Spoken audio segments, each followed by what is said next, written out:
Okay, gents. So we're back again a week later. We had to read Meno for today, and as me and Paul briefly said, and we'll relay it to you, Dylan, as well. This could be the greatest dialogue that we've read so far. Yes. Definitely a lot of depth in this one. Specifically compared to last week, I really did prefer this one. I thought it was really good. I think A bit easier to understand. what helped it most is that Socrates wasn't narrating the whole thing. Exactly. Yeah, Yes. it was an actual dialogue. It was a nice conversation. Okay, so I think I'll start it off. So basically, it's Socrates, Meno, and a bunch of Meno's comrades, and the question that's starting off is, what is virtue? Or basically, can virtue either is virtue, are you born with it instantaneously, or do you learn it through time?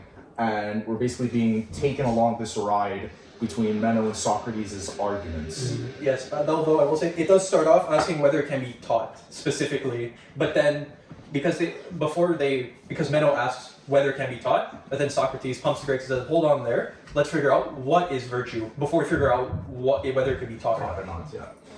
And they go into really good depth. So basically, Meno starts talking about virtue as pretty much a common. So he starts by saying that virtue is helping out your friends, killing or destroying your enemies, and basically a whole bunch of other roles associated with that. But then he further specifies that virtue depends on your role in society. So when he said virtue in general, because he was instantly thinking of men, right? And when it applied to that, and then he had sub-definitions for women, which is they're supposed to be in the household, obey their husbands. So that would make them According to him. According to him. Yes. Yeah, of course. So that would make you a virtuous woman. If you're a slave, having obedience, that would make you a virtuous slave, etc. And Socrates points out, okay, that's interesting, but what's like the root virtue of that? So he brings the housewife, the wife and the man, and he points out, okay, to be a wife, you need to be to be a good wife, you need to be temperate, and you need to be there's another one, I think, just so what I'm not sure wise was one of them, and he also pointed out for men to be a good citizen, they need to be temperate and XYZ. So the point is that he points out that even if like their rules are different in their society, the root virtues are the same. So he points out that goodness/virtue is always the same regardless of your role in society. Which is a pretty big conclusion to come on to, right? Especially if you think about our society and how we think of virtue, it's very similar to how Socrates attributes it to it, right? We don't have virtue depending on your role in society. We don't say a virtuous woman is blank, a virtuous man is blank. We just have the virtue and we apply it universally to people in general, which is how it seems Socrates is approaching virtue, and that's in a more modern sense that we could relate to. Either that, or we're just thinking of it in an old way. Yeah, or maybe we're thinking it in our modern sense, but he means it in another sense. But yeah, virtue, to what you said, Paul. Virtue. Socrates comes to the conclusion it has these universal properties, and then what happens after? Obviously he concludes the same as, but Meno points out, okay, he agrees that's cool and all. You still haven't answered my question. Can it be taught or not? Okay, and that's where he gets the slave, right? Where Socrates gets the slave, and then starts teaching him like the geometry thing. No, not yet. No, that's a little bit That's later. a little bit weird. I'm trying to remember myself. I believe, wasn't it the debate between a virtue versus virtue? Because Meno was discussing, I believe it was he was referring to something was virtue, and then Socrates asks, "Oh, do you mean it is a virtue, or is it virtue itself?" And then Meno, I think, is a little confused. He's like, "What do you mean? Are they not the same?" And then he starts to proceed to break it down, discussing, if something is a virtue, it means it's part of it. There are different parts. But if it is virtue, then it is the entirety of virtuousness. So I think if you guys could maybe explain a little clearer, I believe it was referring to one of it was like justice or something. Let me double check. It was one of them. I know what you're talking about. I don't recall exactly what led to it. What I do know, I'm pretty sure this came before that, is that okay, let's just for the sake of this argument, he said, just assume it's knowledge. Okay, if it's a form of knowledge, then it can be taught, right? And he's like, okay, cool. If it's knowledge, it can be taught. Cool, we're done here. But now, Oh yeah, they were also talking about souls, and Meno's opinion is that a soul already knows everything before going into the human body. that's Socrates actually. Oh, Yeah, Okay, well, maybe. that was around the same time as the That's like a soul already knows, and then he brings in the Yeah. boy, okay. the two. He brings up he brings up, okay, if you were a good person in your life, when you pretty much essentially be reincarnated, but your soul wouldn't still know everything, but you wouldn't remember it. That's why he brings up the slave guy to teach geometry, because the whole point of that is that Socrates never directly tells him anything. He never says, this is how you do this and that and that. It's more like he gives them leading questions, and the slave would piece it together, and like he would come to the logical conclusions of the questions. Mhm. And since Socrates never directly told him anything, he's like, oh, there we have proof. We never taught him anything. So therefore, it's innate. Yeah. Somewhat. I think that's a terrible argument, to be honest. it is. Yeah, it was really weird. It felt like he led him the whole way along, and then for a certain part, he's like, "Oh, okay, was like double the size of the square. If it were 4, it would be 8." And it's kind of like it kind of jams in and like, okay, this is almost the only possible answer. And then he gives it. It's like, see, there you go. Or at least that's Innate what knowledge, yeah. Whereas, like, Yeah. we would think if the slave had innate knowledge from a previous life, Mhm. he would have solved it instantaneously without Socrates needing to help him. But in the end, that's the one part of the dialogue I don't like, because it ultimately doesn't add anything to his arguments. Because they're kind of like, okay, yeah, whatever. A soul exists is basically, may as well what you have said. And through that, then they go back to the question, okay, well, can it be taught or not? Like, how is virtue inscribed in a person? And you'll probably we all heard this before in Protagoras, where he says, okay, name one person who can teach you to be a good person, and they come up blank. Then they Yeah, so Socrates was making that argument that we actually have no people that teach virtue, so therefore that means virtue is something that isn't taught. It's something that is innate. Going back to his virtue is innate argument. and they bring up another person who's supposed to be a smart guy or something. Yeah, Oh, the yeah. politician. I think it's Anytus. And who, funny enough, would go on to criticize Socrates in his trial. That's When Socrates has his trial, right, towards the end of his life, Yeah, when he was Anytus is one of the people that's like judging, like coming up with being a witness and coming up with evidence against them, I guess, to my knowledge. But he definitely participated in Socrates' trial. So obviously their conflict, right, the fact that Anytus feels offended that Socrates is basically saying his father was great, but if his father is so great, why isn't the son great too?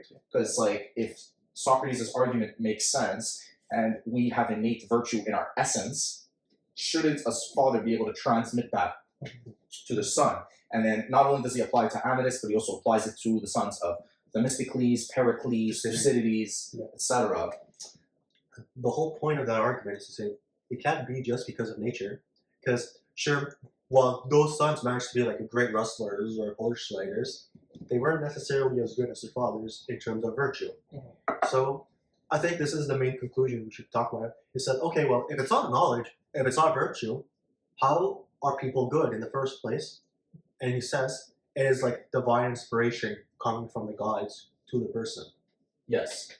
But then there's also an argument towards the end. Socrates, but if not by knowledge, the only alternative which remains is that statesmen must have guided states by right opinion, which is in politics what divination is in religion. For diviners and also prophets say many things truly, but they know not what they say. Men, and then the men are like, so I believe. Meno, so I believe. Socrates, and may we not, Meno, truly call those men divine, who having no understanding, yet succeed in many a grand deed and word? Certainly. Then we shall also be right in calling divine those whom we were just now speaking of as diviners and prophets, including the whole tribe of poets. So going back to Ion. Yes, and statesmen above, all may be said to be divine and illuminated, being inspired and possessed of God, in which condition they say many grand things, not knowing what they say. Meno says like, yes. And the women too, Meno, call good men divine, do they not? And the Spartans, when they praise a good man, say that he is a divine man.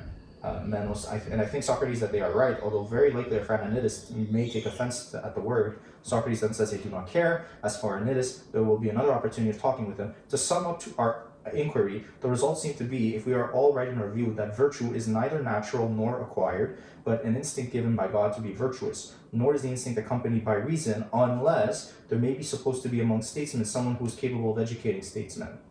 And if there be such a one, he may be said to be among the living, what Homer says that Tiresias was among the dead. He alone has understanding, but the rest are flitting shades. And he in his virtue in like manner will be a reality among shadows. Then Meno the conclusion is that virtue comes to the virtuous by the gift of God, but we shall never know the certain truth until, before asking how virtue is given, we inquire into the actual nature of virtue. Okay. So yeah, it is just him saying there's no knowledge. If it's not nature, it must be, as he said, instinct given by God. Which I think is like very honestly the main conclusion of the dialogue, and I find it interesting. But also I heard from this dialogue that we also get the origination of the philosophical term that a fact is like a justified true belief or something like that. That it actually comes from this dialogue. So that's why I was also surprised at the end that it was not relayed to that at all. And like you said, well, that's what the right opinion portion is about. Okay. Because he said, well, how do you know something's good? Like the right opinion. Like, you know. Exactly. Okay. So basically, Socrates, and I guess Plato by extension, takes the view that there's something in people's essence that makes them virtuous or not. But like I think that's not exactly right, because essence is like something you're born with, right? Like when you grow up, like your essence would be that you're tall when you grow up. Okay. What, like you're naturally strong. Or is he saying like we could be born without this essence, but God is still transmitting it, your virtue to you? Like the being a good person is not even something you're born with. It's something that's given to you by the divine. Not so like a divine gift kind of. But I do disagree that it can be taught. I don't think it could be taught specifically, but I do believe that if there's someone who is virtuous enough, can guide you towards the ability to be virtuous. You'll see that with Aristotle. Yes, but I again, the opposing view for Socrates would be that there are people who come from abusive environments who learn. It's pretty much a lot of like what sociology addresses in our modern day. Kind of the idea that if you're born in a certain neighborhood, you're most likely going to reflect what the neighborhood shows you, right? If, like he says, there is the divinity being dropped down, not only would we see that some people escape from poverty, which that happens, but we would see it on a much more random, much more numerous scale, right? Because think about it, if it's random, wouldn't there be like more of like a 50% chance of, let's say, a poor kid getting out of like a terrible situation and rising up and going and moving up social classes? Tell me if I'm wrong, guys. Oh no, you're right. Like one thing we should mention, sociology wasn't invented back then. No, not until the 1800s, which is it would be a while since sociology was invented.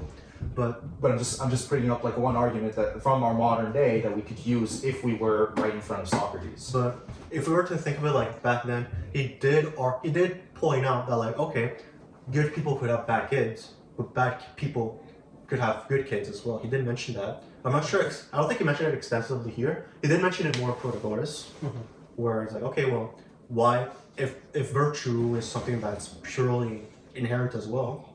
Why don't good people make good kids and bad people make bad kids at like 100% of the time, basically? Yeah. And that's what why is there an unbroken chain of good people and an unbroken chain of bad people from, let's say, father to son? Yeah, and that's why he brings up divine inspiration to account for the fact that there's more randomness in how people are good or bad. But yeah, I think you're right.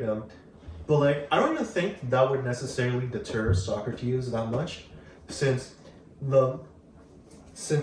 it could be the case that he could just say, well, those who are rich just have more divine inspiration than those who are poor. That's like a decent argument he can make against that.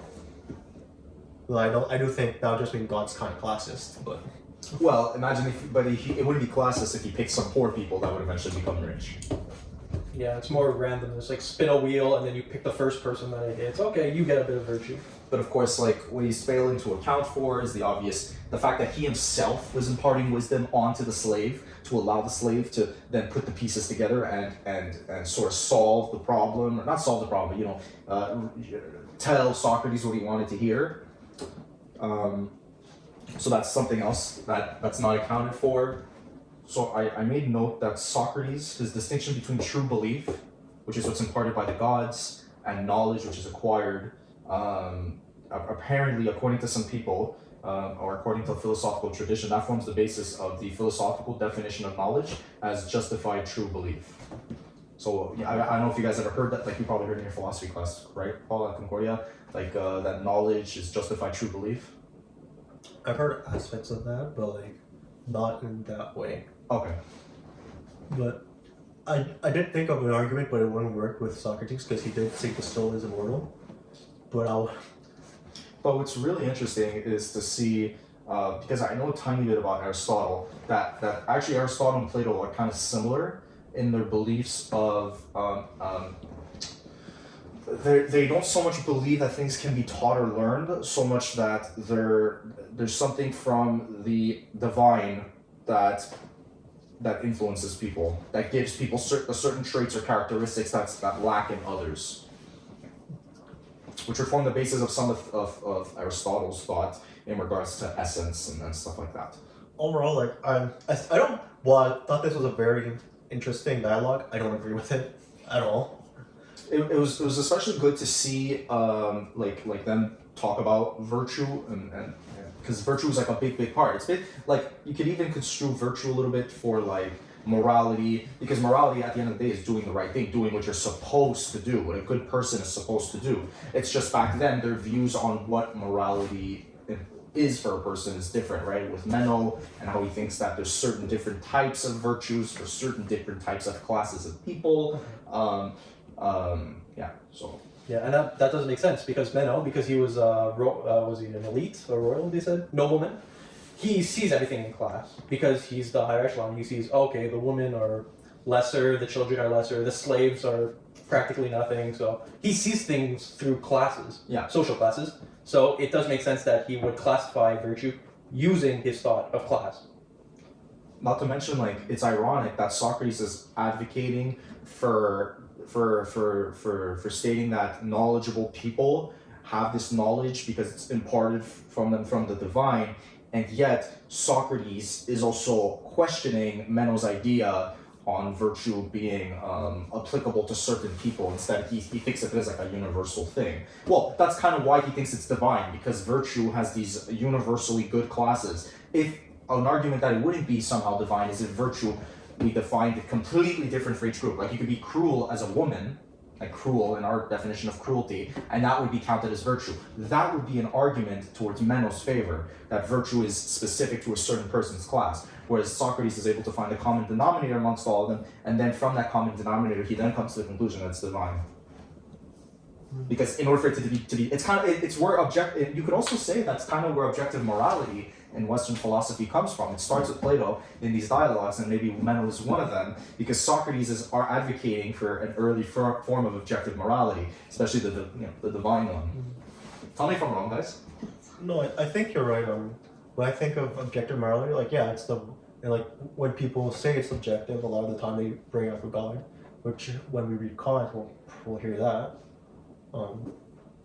But it's where that whole discussion on objective morality comes from, and we clearly know Plato's view on that is that there's objective morality because of the divine, which will be a staple for Western philosophy for a very, very long time. Now, we have officially moved on to Cratylus. Obviously, we had talked a little bit beforehand, guys, about it. Both of you did not seem like the biggest fans of Cratylus. Okay, it's dog shit, Costa. It's dog shit. It's dog shit. Let's keep it PG, Paul. It's a podcast. Okay, not a big fan. Got you. Honestly, heavy dialogue at times, especially when they're naming all the different words. That's the entire dialogue. Yeah, but I do think there is like an argument, like a point that Plato is trying to make on language that I think is going to be pretty influential in the Western view of language, right? If I'm not mistaken, like I was talking a little bit with actually in the car with Dylan Paul, is that there's a whole subset of philosophy called philosophy of language, right? And probably a lot of philosophers of language were tackling or reacting to the Cratylus because that's what it directly affects. So let's go into it a little bit. So basically, the dialogue starts off with Hermogenes going to Socrates and basically saying, "Hey Socrates, me and Cratylus are having a debate. We're not coming to a conclusion on something in regards to language. Can you help us out?" Yeah. And Hermogenes says, "Well, my view, Socrates, is that language is arbitrary. That the words we give to people are arbitrarily made. Whereas Cratylus's view is that they're not arbitrarily named. There's an essence. There is something.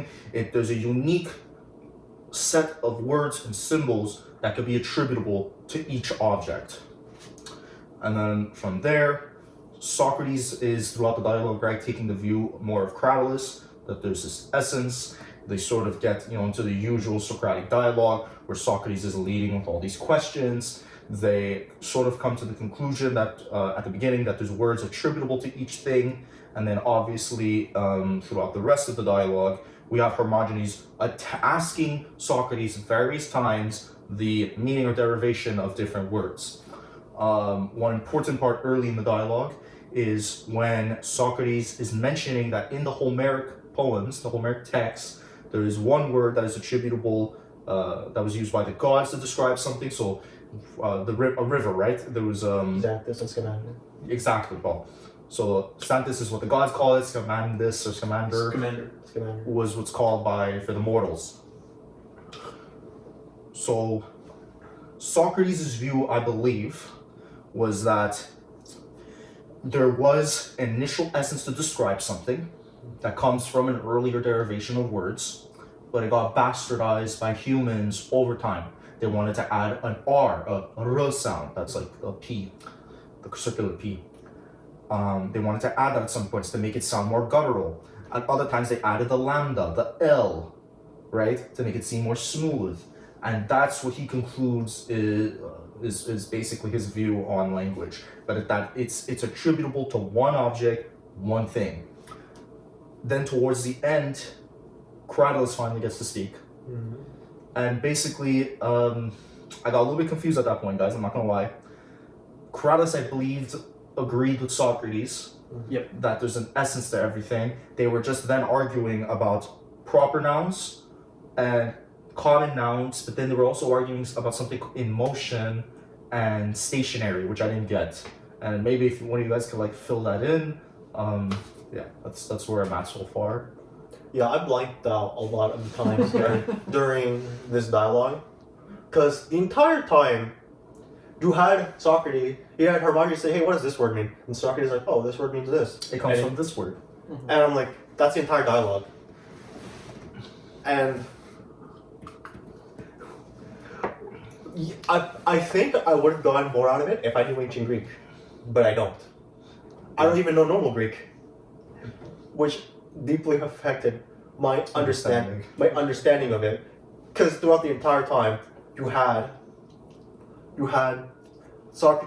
Socrates just put out the Greek version, and then he would just analyze it, like with Greek words the entire time with Greek letters, and I was confused. Yeah. Because I didn't know what they were talking about. I didn't know if what they were saying was valid or not. I'll give you an example. I'll actually give you an example, Bob. Okay, but what do you say of the meaning of Hephaestus? Speak of you of the princely lord of light, Phaeos Istora. So, this is an I, sigma's the S sound, T is T, O is O, this P is R, and A is A. Istrora. And Phaeos. So, Hephaestus, Phaeos, Istrora. Like, if you want, Paul, I can teach you some Greek. Like the meaning of the letters. Because if you got the meaning of the letters, you'd be able to understand this. That would have been nice last week. Yeah, that's true. Anyway. We don't have to do that now. Yeah. But But there's always I always had a problem. I had a problem with the premise that Well, do you agree? Do you agree with the premise that No. they included? Okay, I don't agree with it either. I was actually thinking I was more on Hermogenes' side, that sounds and letters are arbitrary. Even if they come from an earlier version, we still arbitrarily pick them. Now, I was a bit confused by the end argument between Socrates and Cratylus. It seemed like they both came to a conclusion. I think at one point Socrates was even asking, what about the proper names? Where do those come from? Or the primary names? So like when Hermogenes was asking Socrates the meaning of a name, that was a secondary name, I think, right? And then those secondary names came from primary names or primary words. Or where did the primary words come from? And yeah, I got a bit lost. I guess they're talking about where do the root words come from. Exactly. I don't know, for sure Socrates would say the gods or divinity. Or yeah, some outside source. Yeah, that's basically what I sort of thought, and also saw a YouTube analysis video stating that as well. So kind of like the gods come up with it on the outside, and then it gets bastardized over time. Obviously, a more modern view would be that more on Hermogenes' side, but you see Plato is really obsessed with like essence of things. Everything needs to have a certain characteristic that's only attributable to it, and he consistently uses the example of professions and occupations, especially when he came up with the idea that the legislator is the occupation that comes up with names, but then you have the one that implements them is called something else. Dialectician is what actually implements them. And I guess the whole time you're like, is there such thing as a legislator and a dialectician, or is Plato correct in assuming that there's like this essentialist way of thinking that could be applied to language? I don't think so. I think I'm more on Hermogenes' side, that it's sort of arbitrarily taken, especially the words that we can attribute to it. But that's what I have to say. What do you think of that, though? See, I thought about it. I feel like it is a bit arbitrary when you come up with words.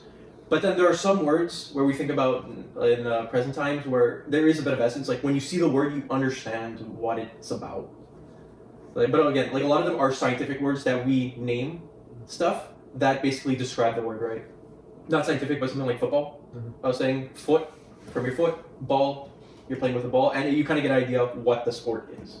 Except here's the question: where in the world are you? Yeah, and that's one of the biggest things where I think there were. I believe Socrates was talking about this, where we give different meaning. Like earlier on when he was talking about Hermogenes, how we could give different words different meanings. Where it's like, what if a word was arbitrary? If I said this table is a cat, and then again, if I believe it's true, then that's the name of it. But if it's completely wrong compared to anyone else, how would you be able to judge if it is a cat or a table? But that's what I was thinking about while he was describing this. Let's say you have somebody that's never been taught words, and they've never seen a cat. No one's ever told them that is a cat. You saying this is called a cat, and let's say they're the first person that you see that describes language to them and describes that, they would take it like that. Same thing with foot and ball. If no one's ever if let's say you came from a different culture, like Paul was saying, so that the word foot doesn't even exist in their language, this is called something else, ball is called something else. If you said football, that if they come from a different culture, they wouldn't get you. But also, in order to know football, you would have to know the word foot and the word ball. You would need to know English. You would need to know English, but also, where does the word foot come from? Why did we pick this limb, the word F-O-O-T, foot? And why is like a ball called a ball? But then, and then you can find the derivation of that. But where does the derivation of that come from? And I think my argument is that at some point, someone just took a couple sounds and described an object, and then from there, we went with it. you could probably make a hypothesis that early humans, they had to describe a certain amount of things in their daily life, like, I don't know, the sun, the ground, A tiger, or a predator, like a predator, and like animals. Yep. And through that, language had to evolve because there's more complexity. Like, you could probably make that as a hypothesis, to like describe certain actions, to give commands.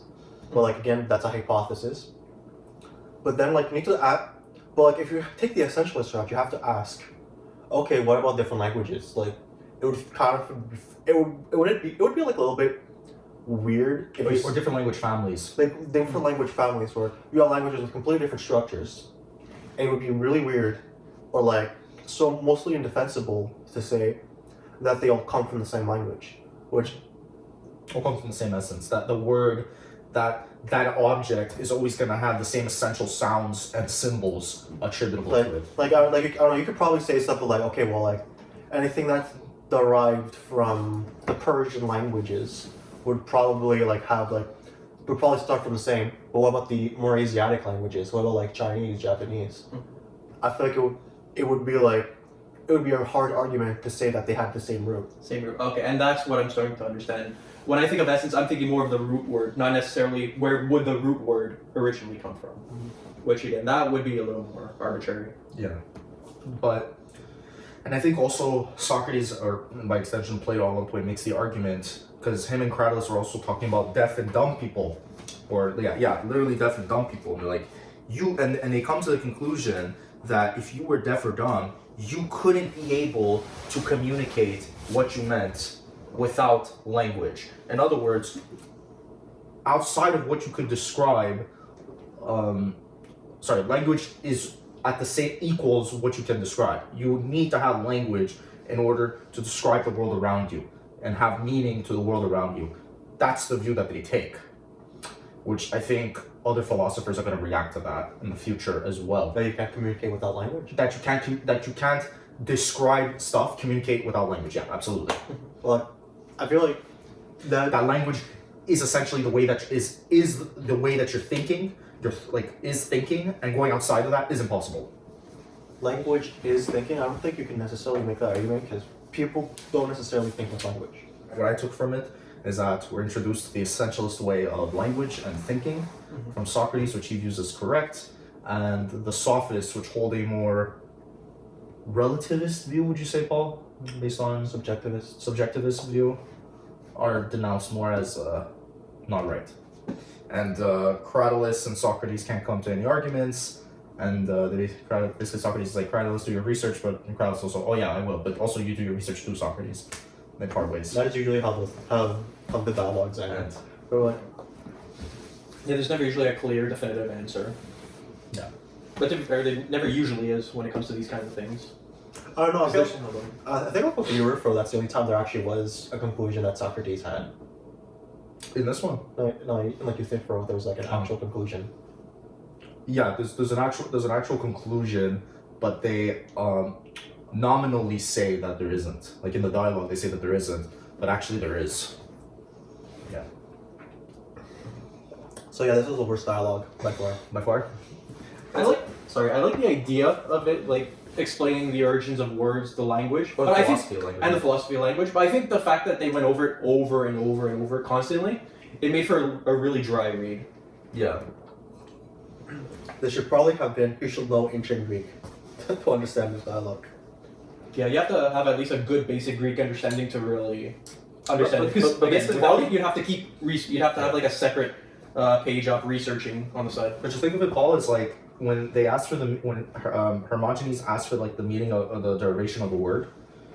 What Socrates does is he basically finds like common the where it comes from, right? And it's like the same sounds or similar sounds, right, Dylan? Mm-hmm. That's it. But I could formally teach you it if you want. I'd rather just take a language class. Okay. I'm like a structured person. I don't like disorganized learning. Okay. My brother takes Duolingo. Maybe That is not organized. That's not organized. Duolingo, it just says this is an elephant. Oh, okay. And you do that 100 times. That's true. But if you get it wrong, you get to retry. What about Babel? I've never tried Babel. I'm gonna try Babel. Yeah. I was just thinking, my first thought is I pay someone and they teach me. Gotcha. Because that's the most reliable source to learn and actually learn it. Or switch to Mormonism and be a missionary. Pretend to be. They say you're I'm going gonna teach you a language of Apparently they have the best language courses. Yeah, they do, because they really want to convert people. They really want to convert people to Mormonism. Like So they have an incentive. So like, just like say, hey, I'm a Mormon now. Can we send me? That's typical. Like a lot of missionaries will learn the native languages. Let's say when they go to Africa, they'll learn what's the native language of Ghana? I forgot anyway. There's 1,000 languages in every country. Yeah. That is not precise. Well, on the continent, right? It depends on the country. The closest thing they have is Arabic, but like that's only like Northern African. That's only like North Africa. Okay. Anything else on this dialogue before we conclude? I do have a question, but like, it's just more. I'm trying to open it up. Yeah, because go ahead. I'm contemplating in my head. If so, they do say that some of these words arrive from the gods, right? When they're discussing. Oh, there's essential essence to them, yeah. If there's essential essence, if it's being named by a god, would you consider it being what do you call it? What was the word we used? There's essentialist or arbitrary. Would you consider it arbitrary if someone's coming up with it? But if it's like specifically God, if God comes up with it, is it arbitrary or is it This also goes back to Euthyphro a little bit, where it also just switch language from morality. If we can imagine that if the gods have essentially a different essence from us, because that's by definition what makes them gods, they have the same essence as us, they couldn't be gods. If they're of different essence, they would therefore come to this language themselves. But we logically would have to conclude that we don't know if it's arbitrary or not, because we couldn't comprehend their way of arriving at a description of a word, or it would just be as arbitrary as us. Yeah. But we would know. I think the real test of this question is if it's something you come up with, then it's something that's arbitrary. Yeah. So like if there was if language was like I don't know, gravity, then that would be more defensible if you said, okay, it's essential. But like it's not like gravity. Yeah, like a strong argument would be if all humans, even with sustained geographical isolation, would still have the same language, the same symbols, and the same descriptions of words. That's the only way you could prove that there's like an essential essence in our minds. Well, I don't language think you can and the necessarily. description of No, I would still disagree with that because it could just be an essential. It would be essential for people, but if you're saying that if you're saying it's essential, it has to be universally essential, not just species essential. Okay, so like we would have to get another intelligent species If there exists. and if they arrive at the same words and sounds and consonants as us. I think that would be a much better argument for essential. Yeah. Okay. But yeah, to answer your question, Dylan, it would either be arbitrary or a system that we don't know, because the gods would definitely have to have a different essence from us. That's because it feels like it would be arbitrary if you're naming something, but if it's specifically a god, like a divine word, that is, I feel like that would be the almost definition of essence, right? It would be from a divine source. But also, go back to Euthyphro. What do God like something because it's good, or is it good Because gods like it. So it has to be the same thing as language then? That's a good point. Yeah.